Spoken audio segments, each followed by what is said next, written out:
Hello and a very warm welcome to all of you listening. I'm very glad that you chose to spend your time listening to this sermon today. I sincerely hope that you'll be blessed by it. You're joining me in our ongoing journey through the book of Genesis. This is sermon number 22.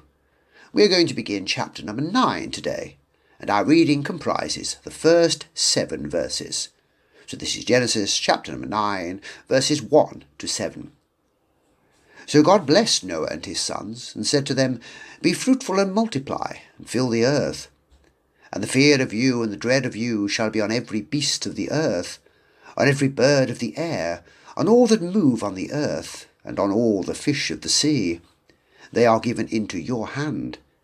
Every moving thing that lives shall be food for you. I have given you all things, even as the green herbs. But you shall not eat flesh with its life, that is, its blood.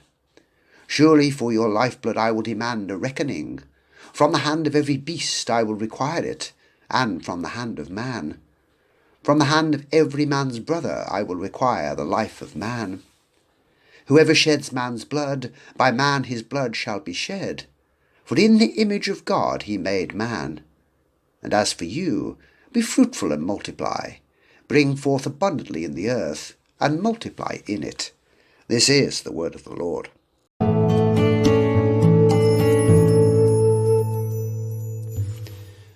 Last Sunday we brought the account of the global flood to its conclusion.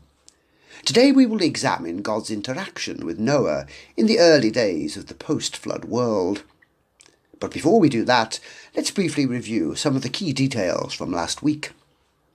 The flood story ends with Noah and all of the animals exiting the ark and entering into the post-flood world. It was a world, and indeed an ecosystem, very different to the one that they had known before. During their year on the ark, God had brought about massive changes to the earth. The earth itself had gone through considerable geological upheaval. There were also new climatic features, such as strong winds, rain, snow and ice to contend with. It would take them all some time to adjust and to adapt to this new world. There were many things that Noah might have done upon leaving the ark. It seems probable that they used the ark as their base for a while, but it is also likely that Noah wanted to take his family down the mountain and find a better place to settle as soon as possible. Therefore we might anticipate him going off to seek a good place. He might have started to disassemble the wood from the ark in readiness for building a house. It's certainly possible that he would have gone around looking for a place to plant crops and begin farming. Or, given the demands and stresses associated with living on an ark and tending to animals for over a year, he might have just wanted a rest. Who could blame him for wanting to put his feet up and just take it easy for a while? But the Bible tells us that he did none of these things, or at least they weren't his first priority. We are told that as soon as he left the ark, he built an altar. This, as I told you last time, is the very first mention in Scripture of an altar. Upon this altar Noah sacrificed a representative from every clean animal and bird. This was, as I said last time, a very generous offering. We do not know exactly how many clean animals he sacrificed, but the reality is that it was a considerable number. Why did Noah want to offer a sacrifice? There were at least 3 reasons. Firstly, offering a sacrifice was done as a way of seeking atonement. Noah recognized his sin and understood that he deserved death, that he was only alive because of God's grace. Secondly, it was an offering of gratitude or thanks. He was truly grateful to God that he and his family had been spared. And thirdly, he also wanted to confirm through the offering that he was dedicated and committed to the Lord. He wanted to show him just how devoted he truly was. This is reflected in the approach that he took to the offering. As I laid out for you last time, there were 5 types of sacrifice prescribed for God's people in the Old Testament.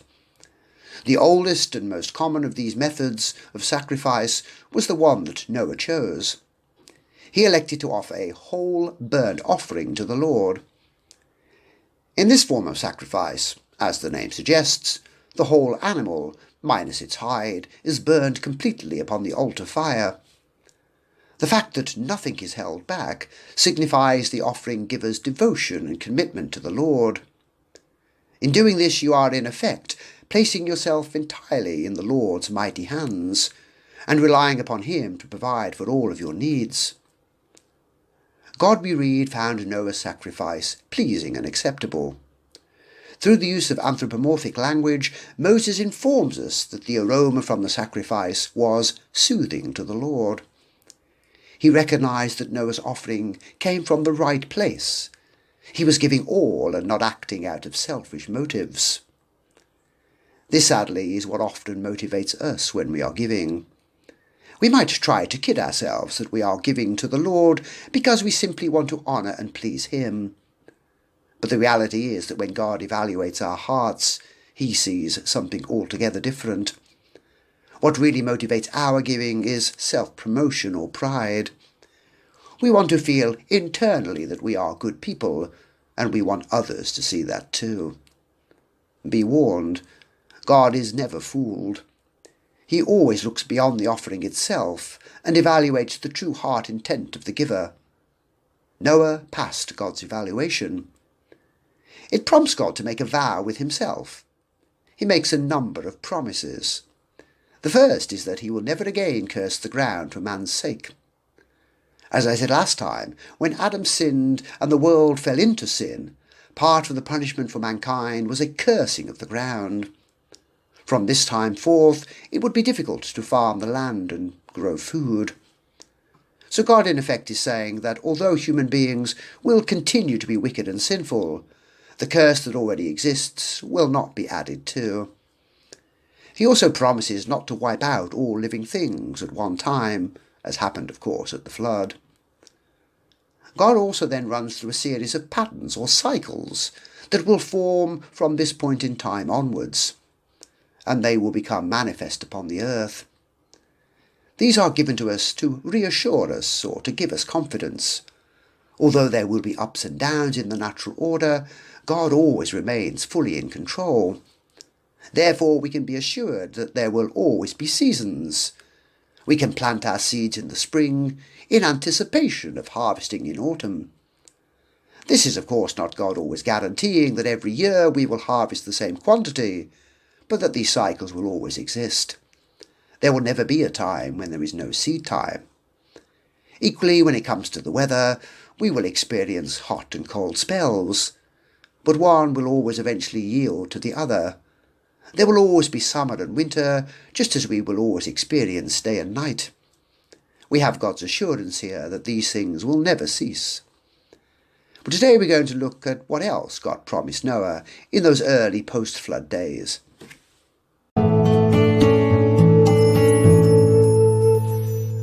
Verse number 1. So God blessed Noah and his sons, and said to them, Be fruitful and multiply, and fill the earth. Genesis chapter 9 begins with God blessing Noah and his sons. Now clearly the wives are not mentioned specifically here, but they did have a very vital role to play in the new world to come. So we should not conclude that just because they are not included, that they are not important or valuable to the Lord. We can therefore understand this blessing to be upon all 8 human beings who stepped off the ark. God gives them a specific mandate here. They are to be fruitful and multiply. This is both a blessing and a duty. If you've been keeping account, this is actually the 3rd time in Scripture where God commands humanity to be fruitful and multiply and fill the earth.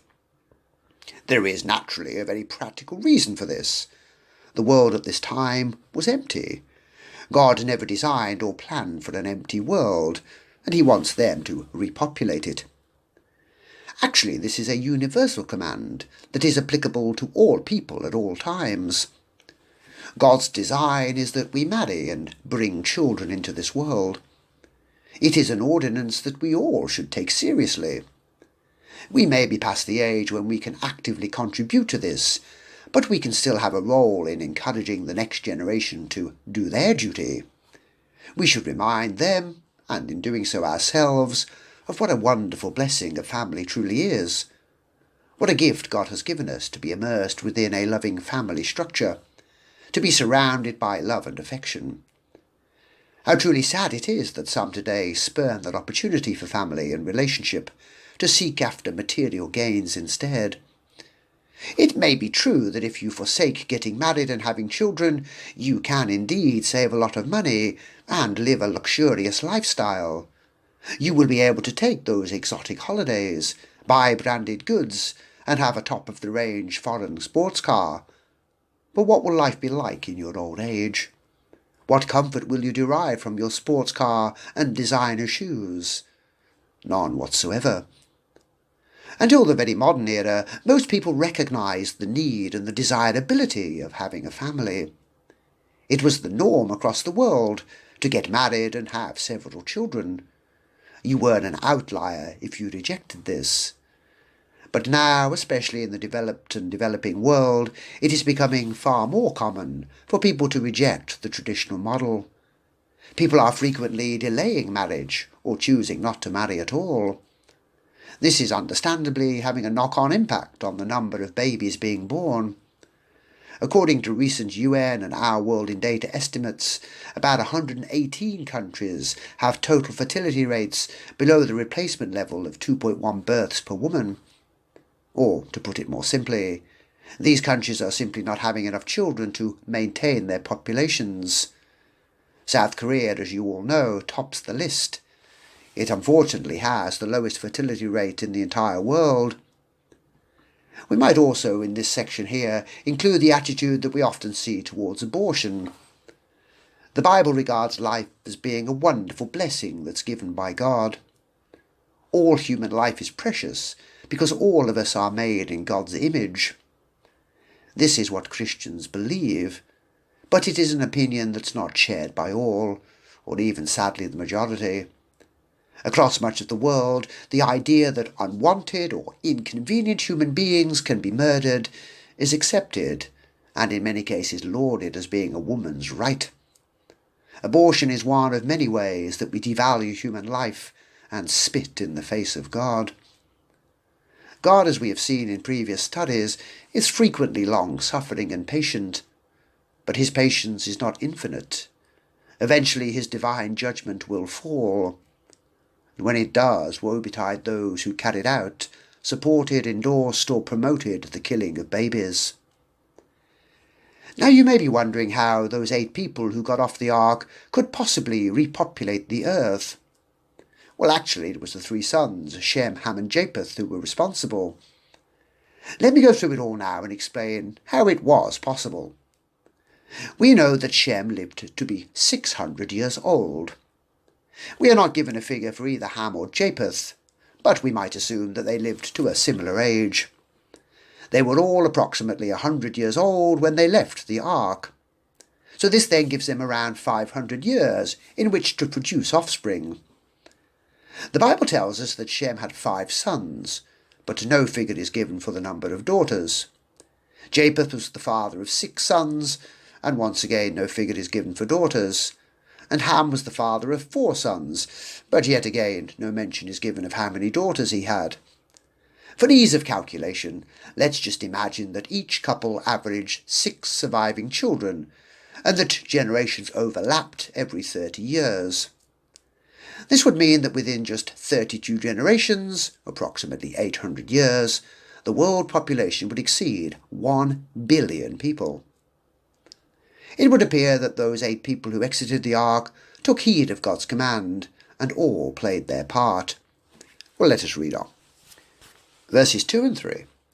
And the fear of you and the dread of you shall be on every beast of the earth, on every bird of the air, on all that move on the earth, and on all the fish of the sea. They are given into your hand. Every moving thing that lives shall be food for you. I have given you all things, even as the green herbs. When we think back to the original creation event, it seems as if there was perfect harmony between man and the animals. Whilst it was true that man was given the mandate to control or subdue the natural world, this was not a challenge because the animals at that time cooperated. There were good relations between us. They enjoyed being in our presence and were neither timid nor afraid. The horse would willingly allow Adam to climb up onto its back and carry him joyfully through the garden. But now, in the post-flood world, things are going to be very different. From this time on, animals will be fearful of man and will flee from our presence. Moses tells us that this fear will be universal. Every beast on the land, bird in the air and fish in the sea will depart from us in terror. The Hebrew word that's used here for fear is the word morah, which can also mean terror. The term translated as dread in our English Bibles is a little weak. The original Hebrew refers to something that is broken or shattered, and this rather neatly sums up what has happened to the harmonious relationship that we once enjoyed with the animals. It once was good, but now sadly it's broken. There is a very good reason why the animals began to fear man. They are now fearful because God is lifting the prohibition against eating flesh. Prior to this time, everyone happily munched away on salad, but from now on, meat is on the menu. I want you to note just how extensive that menu is. Look at what it includes. In verse number 3, God tells us that he is giving us all things that move as a food source. Every beast, fish, bird, and creeping thing is permissible to eat. We might not want to eat all of them, and in many cases they might not be that tasty, but if the need arises, we can consume all things. So we need therefore to make the distinction between permitted and mandated. We are permitted to eat whatever we want, but we are not mandated to do so. So I'll leave all of the acorn jelly to you. At this time there were no laws regarding clean or unclean animals. As we know, Noah had been given some instructions regarding sacrifice, but not, it seems, as regards diet. What a truly wonderful blessing this is. God has given us a pantry full to the brim with things to eat. And of course, it's not only the animals. We can still eat all of the plants, herbs and vegetables too. Now there are some today, particularly in fringe Christian groups, who promote the idea that we should still live under the Old Testament dietary laws. Now, people are at liberty to live as they wish, to eat certain foods and to abstain from other kinds of foods. What, though, they are not at liberty to do is to try to impose their dietary choices on me, or condemn the choices that I make by saying that I am falling into sin if I don't follow their pattern. They are simply wrong in their understanding that the Mosaic dietary laws still apply today. In actual fact, the only people who were ever under dietary laws were those Israelites living under the Mosaic laws. At the time of the original creation, there were no such laws. And we who now live in the church age are not bound to the Mosaic food laws. In 1 Timothy 4 we read the following: forbidding to marry and commanding to abstain from foods which God created to be received with thanksgiving by those who believe and know the truth. For every creature of God is good, and nothing is to be refused if it is received with thanksgiving. 1 Timothy 4 verses 3 and 4. The Apostle Paul is reminding us here that all of the animals that God created are good, and therefore can be enjoyed as food. This same sentiment is also expressed in the book of Acts, chapter 10. So eat and enjoy the good things that God has given you. There is also another beneficial reason why God instilled in animals a particular fear of man.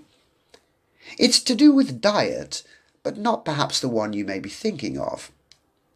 It's actually a good thing that in most cases animals avoid human beings. This is because for carnivorous animals, we would be on their menus. An unarmed human being is no match for a tiger, lion, bear, crocodile or shark. Since we can't run that fast, do not possess sharp teeth or claws, and are not particularly strong, we would make a very tasty snack for any of the previously mentioned animals. So it's actually a blessing that God instilled this instinct of fear in animals and the desire to try to avoid us. Despite this, we still have the promise that we will have the upper hand.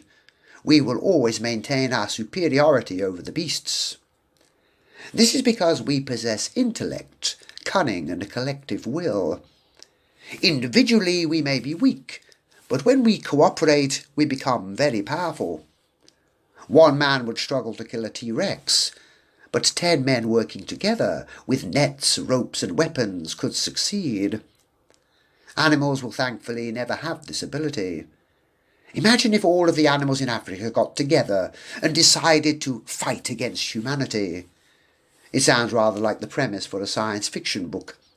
Hippos, lions, crocodiles, meerkats and hyenas ganging up to launch raids against African villages. So God permits Noah to catch and eat whatever he wants in the post-flood world. But there is one prohibition, and that is spelled out for us in the following verse. Verse number 4. But you shall not eat flesh with its life, that is, its blood. As we saw in the previous verse, man now has God's blessing to eat anything that moves.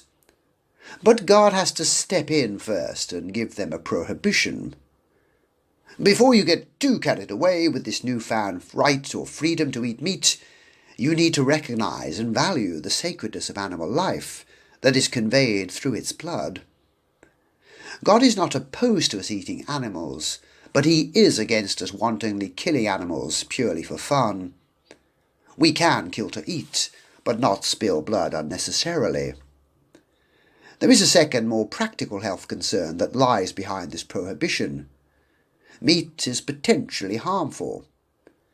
Therefore God is warning Noah, and by extension all future generations, to be very careful with how you handle and eat it. You can eat the flesh of any creature, but you must avoid drinking or consuming the animal's blood. Later the Israelites would be required to carefully drain all of the blood from the flesh before it could be cooked and consumed. But here the teaching seems to be to not eat raw or live meat. Yes, as hard as it may be to believe, there were ancient cultures who cut flesh off of living things and ate it raw. In many other cultures it was quite normal, and not the least bit uncouth, to eat the still bleeding uncooked flesh of a slaughtered animal. Why, you might ask, does God give such a prohibition? There are, I think, two underlying reasons for this. There is both a spiritual and a physical dimension. Spiritually speaking, there has always been a sacredness associated with blood. It was only through the shedding of blood that one could attain atonement for sin. So God therefore wanted to ensure that the blood of the sacrifices was always considered to be precious. Therefore, in order to maintain the people's appreciation of the sacrifices, God could not allow blood to become common everyday food. The physical dimension relates, of course, to health and hygiene. The fact that God gives Noah this warning is actually a blessing. We live in a fallen and corrupt world, a world governed by the principle of entropy, the gradual disintegration of things over time. That corruption can be witnessed in all living organisms. The once perfect creation is now prone to mutations, bacteria, viruses and parasites, many of which are carried and transmitted through blood. Now such knowledge would not have been available to Noah. Today, thanks to the use of very powerful microscopes, we are able to see these things within the blood. Even thus today, knowing all the hazards, we still see hundreds and thousands that are made sick and even die from eating undercooked or poorly handled meat. One website that I consulted said that an estimated 2.4 million cases of foodborne illnesses occur in the UK every year. Now, not all of these, of course, are related to meat products, but a considerable number of them are. So just how potentially dangerous is blood? Well, here's a brief list of some of the numerous blood-borne infections. Syphilis, brucellosis, leptospirosis, malaria, babesiosis, toxoplasmosis, Chagos disease, Creutzfeldt-Jakob disease, Ebola, the Marburg virus, hepatitis B, hepatitis C, HIV, HTLV, and cytomegalovirus. That's a very scary list.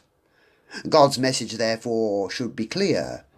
Eating meat is a good and beneficial thing, but handle it with care.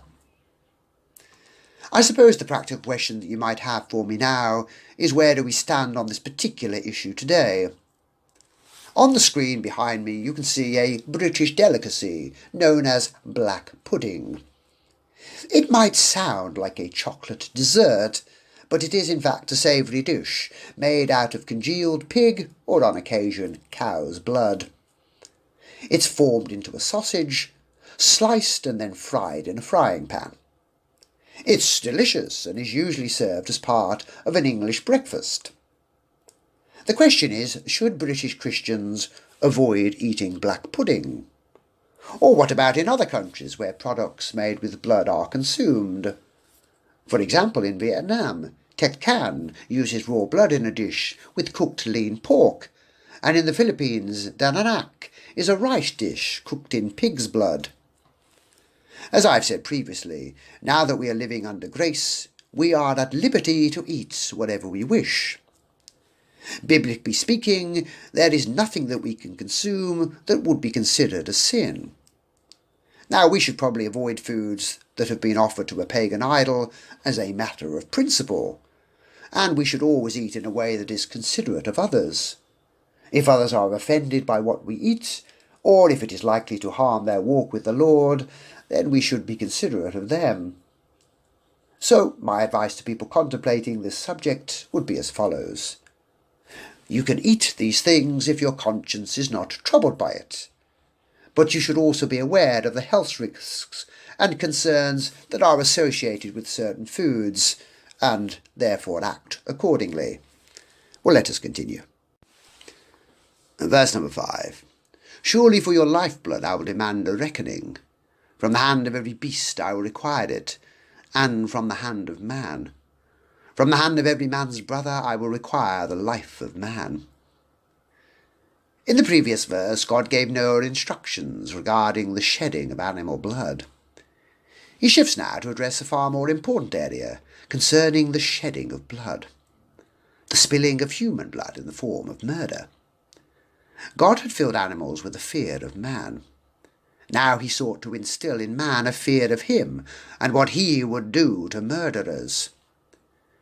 When it came to the treatment of other people following creation, human beings did not have a very good track record. What was the very first sin committed in the Bible? It is the sin of murder. Cain took the life of his brother Abel. A short while later, one of Cain's descendants, Lamech, killed a young man and bragged openly about it. We also know that God's decision to blot out all life on earth was based upon the fact that the people at that time were filled with all kinds of violence. So God is now instituting a new command, one that had not previously existed. Cain had not been made to forfeit his life for the murder of his brother, but murderers from now on would face capital punishment. God, we read, would require a reckoning. This means that those who take another's life will, from a legal or judicial perspective, have to account for their act before God.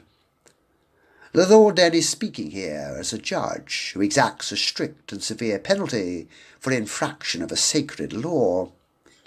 From this time on, the account can only be settled or compensated with an offering of equal value. If you take another's life, your own will be forfeiting compensation.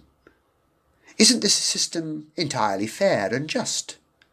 Why should a murderer get to enjoy the rest of their lives, even if incarcerated, when they have taken the precious life of another? Today, many people feel a little uncomfortable about capital punishment. There are a number of possible reasons for this. They might cite studies that show that it is not a particularly effective deterrent to would-be killers, and this may be the case. However, it's rather difficult to gauge exactly how would-be murderers are affected by the prospect of punishment. One must assume that they believe themselves to be clever enough to get away with it, or perhaps that a murder was simply a rash act done in the heat of the moment, without any regard for the potential punishment. Capital punishment is very effective in one regard. Murderers who are tried and then executed for their crimes can never go on to kill anyone else. It also, of course, removes the burden of housing and feeding such people from the taxpayer. Others might be worried over whether we might execute an innocent person. We all know that from time to time there are miscarriages of justice, that a completely innocent person is wrongly convicted. Now this is, of course, a concern. The fact that there have been and still are injustices in a legal system does not, however, justify doing away with capital punishment. Rather, the system needs to be improved so that innocent people are not put to death and the guilty people are instead. Still others think that we cannot trust a government because it is they who are tasked with the duty of carrying out capital punishment. As we read here, it is by the hands of other men that capital punishment is to be carried out. God is not intending to zap people with lightning bolts. Might corrupt governments use the death penalty to dispatch and silence those who oppose them? Again, in certain places this might be an issue. But as with the previous argument, this is not a valid reason to curtail capital punishment. Instead, we should look to eradicate corruption and to be able to elect leaders who are honest and who serve the interests of the people. In saying all of this, we should never lose sight of the real reason that God gave us this command. It was to protect and preserve the value of human life. That is what truly concerns God, and that is what should concern us. Who are we to argue against an all-wise and all-knowing God? Now some at this point might raise the issue of the Mosaic Law, and say that there were other offences for which the death sentence could be applied. This is indeed true. The Mosaic Law prescribed the death penalty for several other crimes in addition to murder. You could be killed for working on the Sabbath, cursing your mother or father, committing adultery, engaging in incest, the perversion of sodomy, false prophesying, idolatry, juvenile delinquency, committing a rape, keeping an ox that had killed a human being, kidnapping, and permitting the intrusion of a foreigner into a sacred place or office. So why then do we not enact the death penalty for these things today? Well, you might think, as I do, that some of the above are worthy of the death sentence. But the answer to this question is surprisingly simple. These were all given as part of the Mosaic Law. This ended with the Lord Jesus Christ. However, the punishment of death for those guilty of murder came before the Mosaic Law. Therefore it did not end as the other laws did, with the fulfillment of all things by the Messiah. We are also told in this verse that God requires the same from an animal that harms a human being. Since human life is sacred, a high price must be paid for taking it. If an animal takes the life of a human being, the animal itself is to be killed. That animal has crossed the boundary of fear and dread that animals should have towards people. Therefore, it must be put to death. Let me read you what the Mosaic Law has to say on this subject. If an ox gores a man or a woman to death, then the ox shall surely be stoned, and its flesh shall not be eaten, but the owner of the ox shall be acquitted. But if the ox tended to thrust with its horn in times past, and it has been made known to its owner, and he has not kept it confined, so that it has killed a man or a woman, the ox shall be stoned, and its owner also shall be put to death. Exodus chapter 21, verse 28.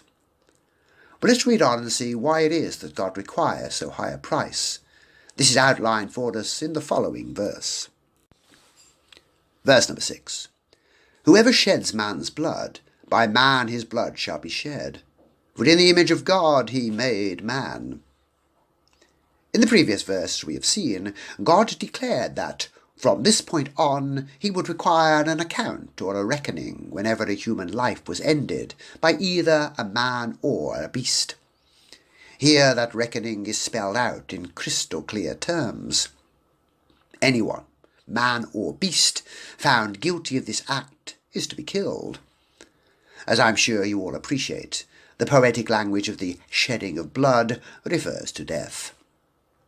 God then goes on to give a specific reason for why he has given this new command. It is, as I mentioned before, because human life is precious and sacred.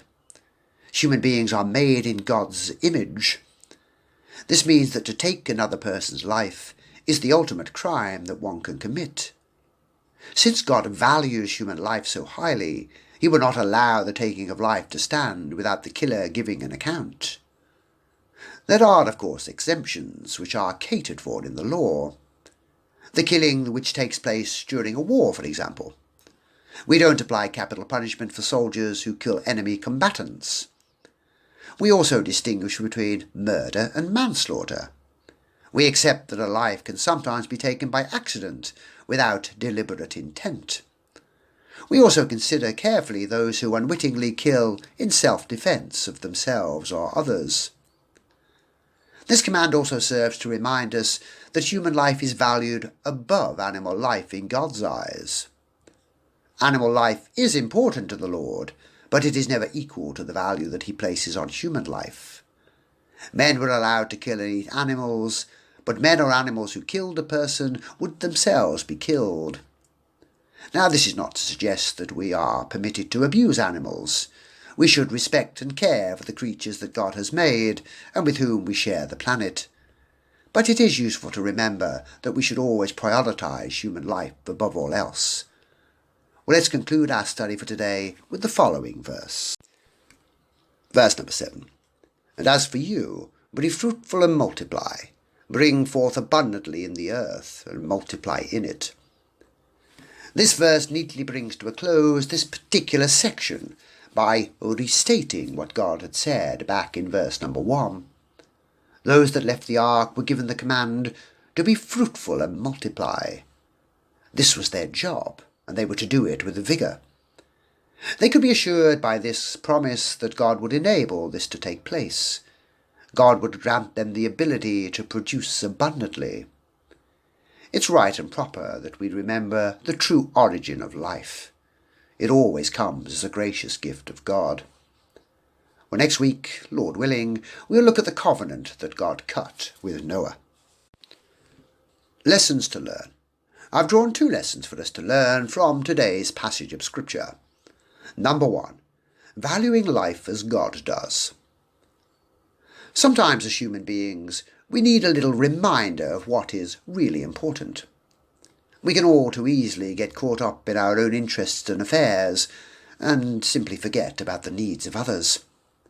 We can at times forget where the real value lies. Allow me, if you will, to give you an example.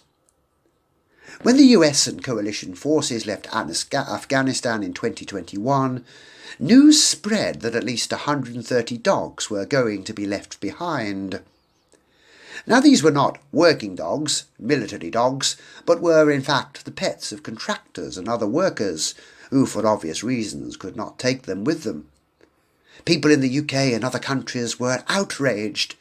How inhumane to leave these poor animals to who knows what fate. Plans were made to charter aircraft and to try and stage a rescue mission. Great effort and expense was taken to rescue these pet dogs. In fact, the news cycle in the UK was dominated by a former Royal Marine named Penfarthing and his plans to rescue the dogs. I wondered at the time whether there was quite the same concern for the orphans, widows, or other needy people in that country. I suspect they were rather ignored.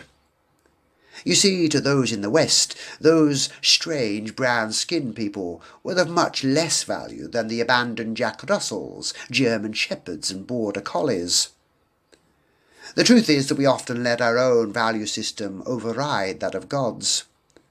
We determine what is really of value and disregard God. In today's passage we learnt that to God we, Human beings are the most precious and valuable. We are made in God's image and thus have unimmeasurable value. So if our value system has gone somewhat awry, it's time to reorient it, to get it in line with God's. Let us learn to love and care for people as God commands. Number 2. Be thankful for God's generous bounty. What an amazing array of food God has blessed us with. God might have given us a very bland selection of foods. We could survive quite well on a bland and boring diet. But our Creator God is an awesome provider. He has given us sweet and sour, bitter, salty, hard and soft, a whole range of different tastes and textures to delight and excite. Part of the fun of travelling to other countries is getting to experience the vast array of different cuisines. No matter how long we live, we will never get to savour all of the wonderful variety of food, plants, fruits and vegetables that God has given to us. All too often we tend to take God's bounty for granted. So it's good for us to stand back from time to time and to be appreciative for all that God has given to us. Lord, we thank you for your excessive bounty. How generous you are to such undeserving creatures.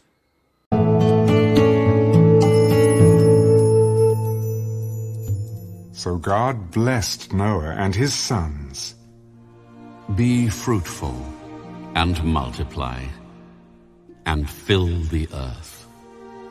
And the fear of you and the dread of you shall be on every beast of the earth, on every bird of the air, on all that move on the earth, and on all the fish of the sea. They are given into your hand. Every moving thing that lives shall be food for you. I have given you all things, even as the green herbs. But you shall not eat flesh with its life, that is, its blood. Surely for your lifeblood I will demand a reckoning. From the hand of every beast I will require it, and from the hand of man. From the hand of every man's brother I will require the life of man. Whoever sheds man's blood, by man his blood shall be shed. For in the image of God he made man. And as for you, be fruitful and multiply. Bring forth abundantly in the earth, and multiply in it. And as for me, behold, I establish my covenant with you, and with your descendants after you, and with every living creature that is with you, the birds, the cattle, and every beast of the earth with you, of all that go out of the ark, every beast of the earth. Thus I establish my covenant with you. Never again shall all flesh be cut off by the waters of the flood. Never again shall there be a flood to destroy the earth. This is the sign of the covenant which I make between me and you, and every living creature that is with you, for perpetual generations.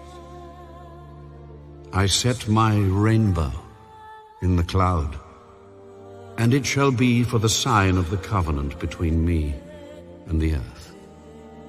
It shall be, when I bring a cloud over the earth, that the rainbow shall be seen in the cloud.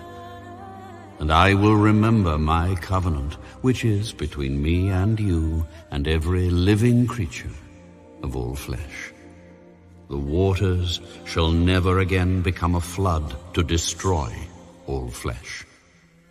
The rainbow shall be in the cloud, and I will look on it to remember the everlasting covenant between God and every living creature of all flesh that is on the earth. This is the sign of the covenant which I have established between me and all flesh that is on the earth. Now the sons of Noah who went out of the ark were Shem, Ham, and Japheth. And Ham was the father of Canaan. These three were the sons of Noah, and from these the whole earth was populated. And Noah began to be a farmer, and he planted a vineyard. Then he drank of the wine, and was drunk, and became uncovered in his tent. And Ham, the father of Canaan, saw the nakedness of his father, and told his two brothers outside. But Shem and Japheth took a garment, laid it on both their shoulders, and went backward and covered the nakedness of their father. Their faces were turned away, and they did not see their father's nakedness. So Noah awoke from his wine and knew what his younger son had done to him.